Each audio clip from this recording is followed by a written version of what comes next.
Nito lang umaga ay nagsalita ang Israel Defense Forces spokesperson na si Daniel Hagari. Nagsalita si Hagari sa CNN at nag-anunsyo at nagnanais na marinig ng mga Palestino sa Gaza ang kanyang mensahe. Napaka-importante daw na marinig at malaman ito ng mga Palestino sa Gaza. Ayaw niya na ma-brainwash ang mga Palestino o makarinig ng mga maling impormasyon mula sa mga Hamas na Palestino. Ang pahayag ni Daniel Hagari ay inilabas din ng The New York Times. Ayon kay Hagari, poprotektahan daw ng Israel ang mga sibilyan sa Gaza kung sakaling umatake na ang IDF sa Rafah borders na kung saan umaabot sa mga 1.5 na mga Palestino ang nasa lugar. Sila na raw mismo ang magpo-provide ng mga safe place para sa mga Palestinong sibilyan. At prior to the attack na gagawin ng Israel sa Rafah borders ay mag-aanonsyo ito tulad ng kanyang ginagawa ngayon. Lumalabas siya sa mga international station upang marinig ng kabilang grupo ang kanilang mga anunsyo. Hindi naman daw naniniwala si Hagari na hindi nalalaman ng mga Palestino ang kanilang mga plano. Alam daw ito ng mga Palestino sapagat hindi raw sila nagkukulang sa mga information. At katunayan, nangangamba pa nga ang mga Palestino sa balak ng Israel para sa isang large-scale military operation sa Rafah. Ang ibig sabihin nito ay talagang narinig ng mga Palestino ang kanilang plano. Ayon kay Hagari, hindi raw kailangang mangamba ang mga sibilyan sa Palestino sapagkat hindi naman daw sibilyan ang kanilang kalaban, kundi mga Hamas. Kaya porsigidong-porsigido ang Israel na atakihin ang Rafah sapagkat ang lugar na ito ang pinakahuling lugar na pinagtataguan ng mga batalyons ng Hamas at kasama rin ito sa listahan ng Israel upang makamit ang kanilang absolute victory over Hamas.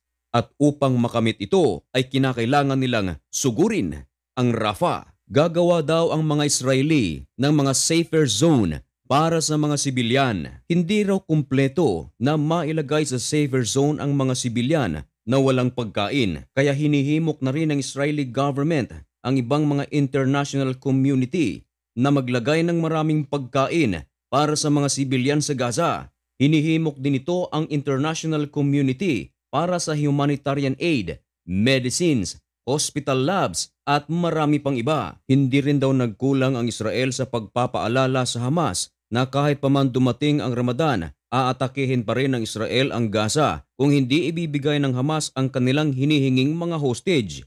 Ang pagdating ng Ramadan ay isa rin sa mga pinangangambahan ng mga sibilyan sa Gaza. March 10 or March 11 hanggang April 9 ang Ramadan. Itinuturing ng mga Muslim na ito ay isang napaka-importanting gawain. Kaya meron na ring mga Palestino ang nagsasagawa ng mga kilos protesta laban sa mga Palestinong Hamas. Tahasang sinisi ng mga sibilyan sa Gaza, hindi naman lahat, subalit marami sa kanila ang sinisisi na ang mga leader ng Hamas kung bakit sila naghihirap. Pinagsisigawan nila na ang mga lider ng Hamas ay mga kawatan daw at sila raw ang dahilan kung bakit sila naghihirap at maging ang pagkawasak ng karamihan sa mga infrastructure sa Gaza ay isinisisi na rin nila sa Hamas.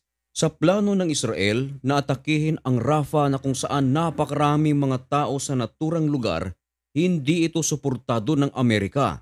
Ito ay ayon mismo sa spokesperson ng White House National Security na si John Kirby. Iniulat naman ito ng BBC na kinumpirma ng Amerika na hindi sila susuporta sa plano ng Israel sa pag-atake sa Rafah borders. At dahil sa hindi sumasang-ayon ng Amerika sa plano ng Israel sa Rafah, ay nagmungkahi ito sa ibang mga bansa gaya ng Qatar at Egypt na i-push ang isang ceasefire. Kampante naman daw si Joe Biden na maisasakatuparan ang kanilang plano at sa pagbubuo ng ceasefire sa pagitan ng Israel at ng Hamas. Gayunpaman, humihingi ang Hamas ng 400 Palestinian prisoner sa Israel. Samantalang humingi lang ang Israel ng 40 mga hostages na nasa kamay ng Hamas. Hindi pa nagkasundo ang dalawang panig, Israel at Hamas. Subalit, kampante naman ang maraming bansa na ito ay matutuloy sapagkat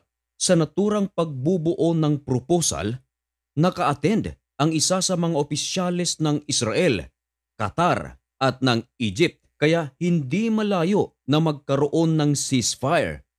At sa naturang proposal ay nakapaloob dito ang 40 araw na ceasefire. Humirit din ang France at idinagdag sa naturang proposal na isali ang Hezbollah. Nais ng France na lumayo sa mga borders ng Lebanon at Israel ang mga militanteng grupong Hezbollah. Ito raw ay upang maiwasan ang provocative action ng magkabilang panig.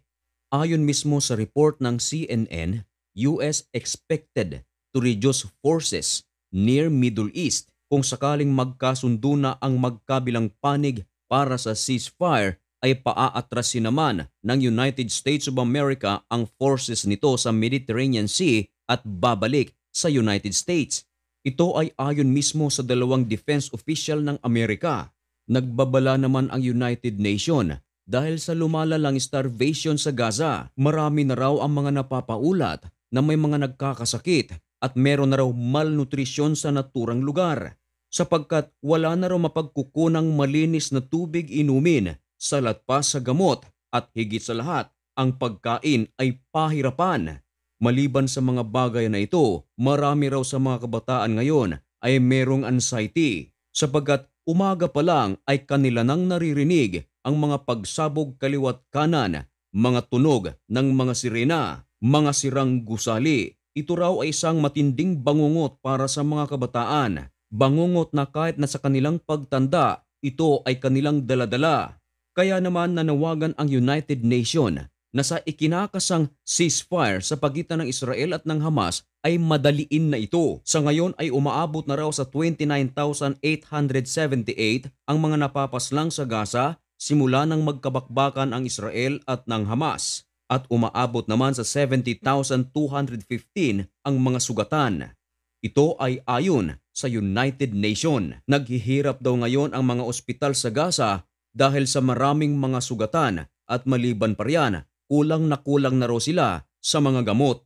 Hindi naman nagluag ang Israel sa kanilang measures sa southern part of Gaza, lalong-lalo na sa Khan Yunis at Rafah. Maging sa mga ospital ay mahigpit ang seguridad ng IDF. Nakakalat din ang kanilang mga snipers sapagkat kamakailan lang ay nakahuli ang IDF ng miyembro ng Hamas na kung saan ito ay nagdadrive ng ambulance ng isa sa mga ospital sa Khan Yunis. Kaya hindi rin daw masisi ang Israel kung bakit pinapahigpit nila ng mabuti ang seguridad sa southern part of Gaza dahil marami sa mga miyembro ng Hamas ay mahirap ma-identify sapagkat sila ay nakikihalubilo sa mga sibilyan. Minsan ay nagpapanggap din ito bilang mga health workers na naka-assign sa mga ospital.